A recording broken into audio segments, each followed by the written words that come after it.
Hello and welcome to another video from fantasyfootballscout.co.uk. Today I'm joined by David to discuss the best captaincy options for game week 26. David, welcome. How are you? I'm very good, thanks. Other than how double game week 25 went, which was just a massive anticlimax for me and a lot of people. Yeah. I've had two captain blanks in a row now, which for me is too many. Leroy Sané let me down. Unless some people may have already seen it on Twitter, I've worked out that Sané is now responsible for 66% of my captain blanks this year. So I absolutely need to get back on the horse this week and get it right, which is why I'm very happy to be here helping with this captain. Yeah, well, this week looks a bit better, hopefully. I also captained Sané, so that was a tragic moment. But at least I had Laporte, so to make up for it. Very happy for you on that one. I went from a disastrous game week to a merely average one. But this week, as I said, looks really good. I think there's absolutely tons of options for the captaincy this week. But I'm going to start with the obvious one, Mo Salah at home to Bournemouth. To me, on paper, this looks like the great fixture, but he has blanked in his last two matches, which I know has put some people off captaining him. But what do you think? Do you still think he is the best option this week? I mean, he's definitely a very, very strong contender. Obviously, people have been put off by, of course, two blanks, and Liverpool seem to have stuttered a little bit in the title race. Obviously, Man City are now back top of the league, so it's certainly a very different situation with Liverpool and Salah than it was, say, 2 weeks ago. It's still worth saying that Salah is still top of the league for expected goals over the last 4 game weeks, so I don't believe he as an individual has lost it or is necessarily out of form. He's not comparing as well as I'd perhaps like. Sort of in terms of just raw numbers over that period. 6 shots on target. We've got 3 players who are better than that. 5 chances created, which again is lower than you generally expect. We've been captaining him a lot in December and January when it was more like 9 or 10 shots on target over a specific period. Slightly more shots in the box. It was 8 over the last 4. We were looking at maybe 10 and 11, and it was normally double figures for chances created. So that has dropped a little bit. So I can understand the concern. For me, I think if you're going to captain Salah this week, it's going to be because of the fixture more than anything else.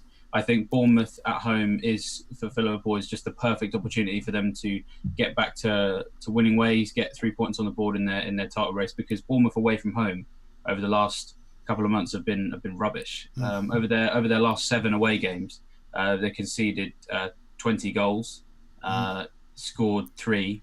So actually, to be honest, this looks like the kind of game where if you're worried about your defensive and attacking assets for Liverpool, this actually might be where they come good again, because I can't really see Bournemouth on the away form that they've had over the last couple of months troubling them. Anfield, where of course Liverpool are normally so dominant. I'm getting deja vu as well. Lots of people were not only not captaining Salah before he played Bournemouth previously this season, but they were actually taking him out. And what happened? He scored a hat-trick in that reverse fixture. Now, it wasn't too long ago, really. He obviously clearly likes playing against Bournemouth. As you said, Bournemouth are absolutely atrocious on the road.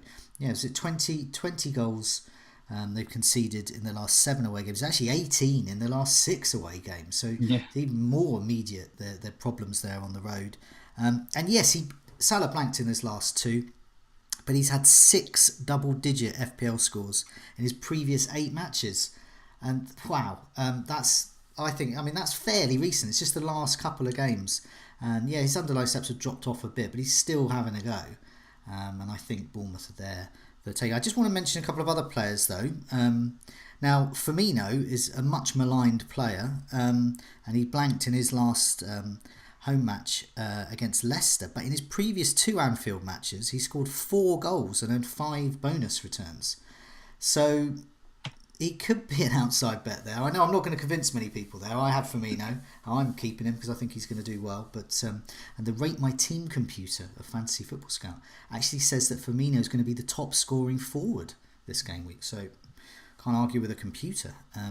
Mane also impressive. Mane is also impressive. Goals in his last 3 matches, and in fact he scored in 4 of his last 5 home matches. So he's got the home form, the immediate form. Are probably more likely to persuade more people to captain Mane over Firmino. But there we go. I think they're all great options, to be honest. Yeah, I think, as I said, I think this is going to be a 3 or 4-0 win for Liverpool, where all of the usual suspects of them get involved, and anyone who's moved on from them or perhaps maybe overlooked them for the captaincy is probably gonna be kicking themselves somewhat. Although of course there are still some other very competitive options on the game week. Yes, I know. Well, let's turn to. I mean, I think a really strong option is two players, Rashford and Pogba for Manchester United. I think this looks, because they're travelling to Fulham, in terms of their form and Fulham's form, I just think that this looks like a perfect opportunity to captain one of them. What do you think? Yeah, absolutely. I think this is a big one to look at. For me, there's several component parts that you need for a very strong captaincy case, and I think with both Pogba and Rashford, we have all of those. So first up, the players are in form. We know they've been scoring goals. Underlying statistics, they're still just completely dominating the top of the charts when it comes to goal threats. So they're joint top for shots on target over the last 4 game weeks with 9 apiece. Shots inside the box, Pogba and Rashford are second and third behind only Llorente, and then just total shots, they're the top 2 again, 20 shots, and for Pogba, 19 for Rashford. Obviously, Rashford's less of a creator, so there's not goals expected, but still 7 chances created, which is slightly a bit of a drop off from before, but he's demonstrated that he's fully capable of basically doing both things. So yeah, the players themselves look great, the form is there. But then when we look at the fixture itself, Fulham, as you say, very, very poor. Defensively, they haven't looked like they've improved defensively under Ranieri at all. And the numbers are still there to suggest that they just love giving the shots up. Last 4 home matches, Fulham, bottom of the league, 35 goal attempts conceded in the box. So, Pogba and Rashford are going to have a hatful of chances. And based off their current form and the way they've been playing, you'd have to be a very brave man to bet against them both, neither of them getting attacking returns in this one. Yeah, and also they've got 5 goals and 2 assists between them as well. So not just the underlying stats. They're a great pair together, aren't they? They're just delivering. So I've got a fly. Can I just stop there a sec? I'll just write down the time there. I had a fly just go right in my eye. All right. Okay. Yeah, I mean, looking at Fulham as well. Yeah, I mean, I noticed that over the last 4 matches, only Watford have conceded more than Fulham. 40 shots conceded compared to 41 there for Watford, and only Huddersfield have actually conceded more goals than Fulham's 8 over that time frame as well. So yeah, it's perfect.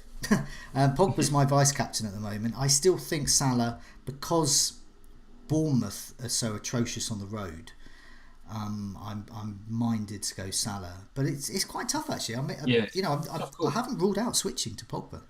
Yeah, me neither. I mean, I think the thing is as you've obviously been speaking to Simon with the Meet the Manager video about what influences your decision. I went for Salah as well initially when I did my bus team, and it's kind of just because I have a feeling about that individual player. I feel that Salah has done more good for me over the last 2 years than Pogba and Rashford have, and that might end up tipping the scales for a lot of people. Is that he's just someone that we historically have relied on more, and he's rewarded us with on more occasions than Pogba and Rashford have. And perhaps, it's possible that might end up meaning that we're missing out on a few points, because Pogba and Rashford's case, I actually think on paper, is slightly stronger than Salah's, just because there's nothing to hold me back on them. Whereas with Salah, you could maybe point to the fact that his stats have dropped off a bit and that Liverpool are out of sorts.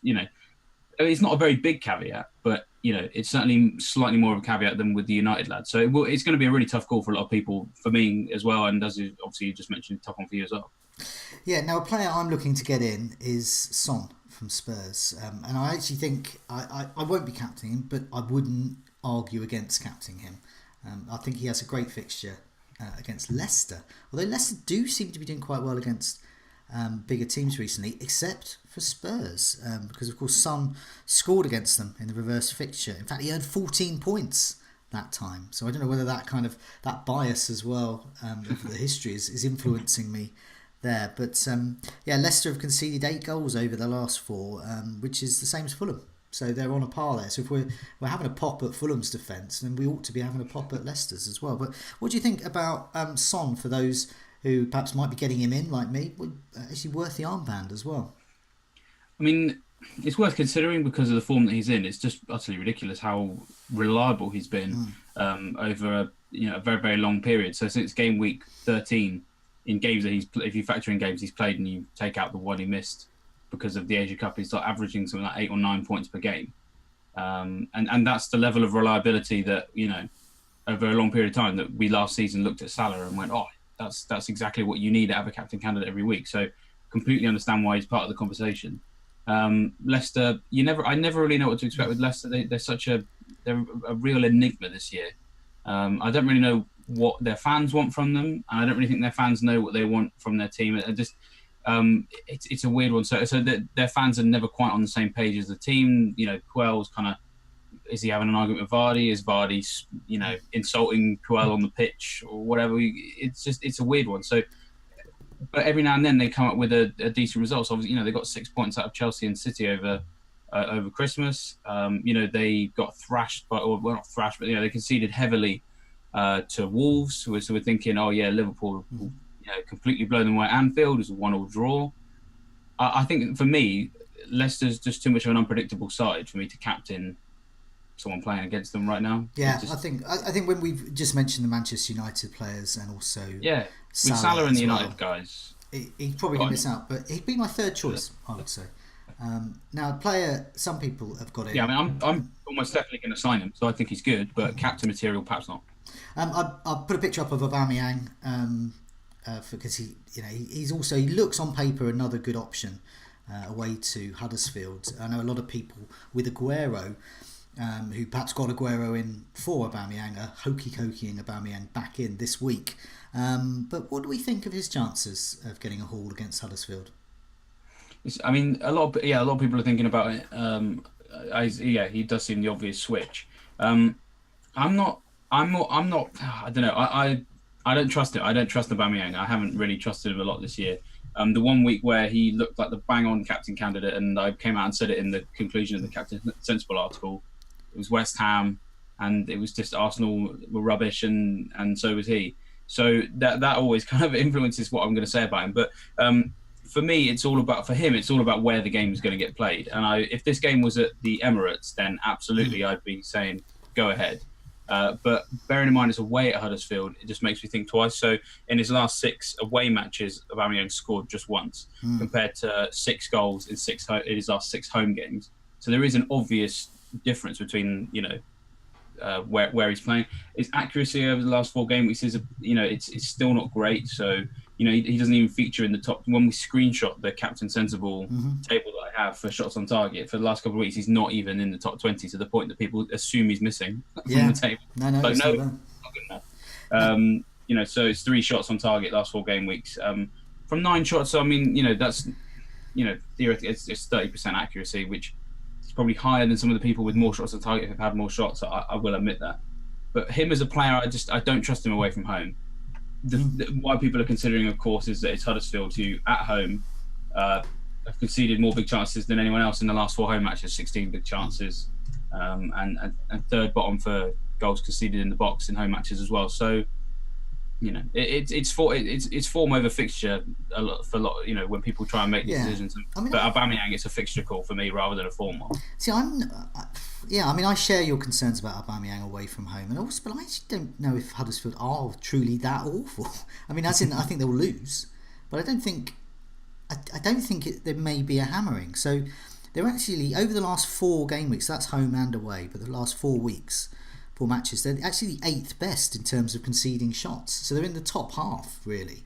And so that's they're among the better Premier League sides there in terms of that underlying stats. But as you said, at home, but they have got a new manager now, so we need to be looking perhaps more. Hopefully we'll get a bit more data in the next week or 2 about his impact on them, and it may well be that he'll make them more defensive. We don't know; it's a bit of an unknown. But I noticed you mentioned about Aubameyang's recent stats as well.